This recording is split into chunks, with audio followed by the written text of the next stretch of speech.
Нұрболат, осы маған банк ипотекаға қанша ақша береді? Табысым жеткілікті ме? Қап, төленбеген несиелерім де бар еді. Олар маған бермейтін шығар. Үй сатып алу кезінде бәрімізде осындай сұрақтар туындайды. Сондықтан осы сұрақтардың барлығына жауапты бүгінгі бейнероликтен таба аласыздар.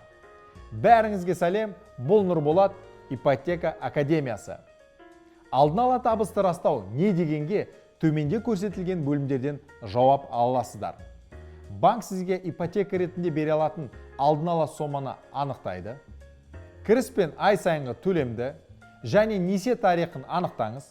Бұл процесстен өту үшін тек қана жеке куәлік қажет. Нұрболат, маған отбасы банк 30 миллион сомаға растады. Міне сертификат, енді 30 күннің ішінде пәтер тауып, несиеленуім керек. Достар, бәрі оп-оңай және қарапайым.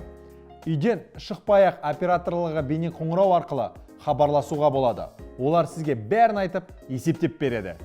Егер сіз консервативті, бірақ дәлелденген әдістің жақтаушысы болсаңыз, көзбе-көз банкке келіп, оператормен жүздескіңіз келсе ше, онда банк бөлімшесіне немесе кеңес беру орталығына келіп, табысыңызды алдын ала растай аласыздар. Сипаттамада бөлімшелер мен кеңес беру орталықтарының мекенжайларының сілтемелері көрсетілген. Айтпақшы, біздер демалыс күніде жұмыс жасаймыз. Сондай-ақ сізге ыңғайлы жерге және уақытта кеңесшімен келісіп, кездесу ұйымдастыруыңызға мүмкіндіктеріңіз бар.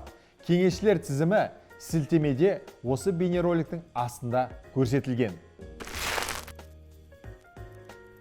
Маған лайк басуды, біздің каналымызға жазылуды және де қоңырауды басуды ұмытпаңыздар.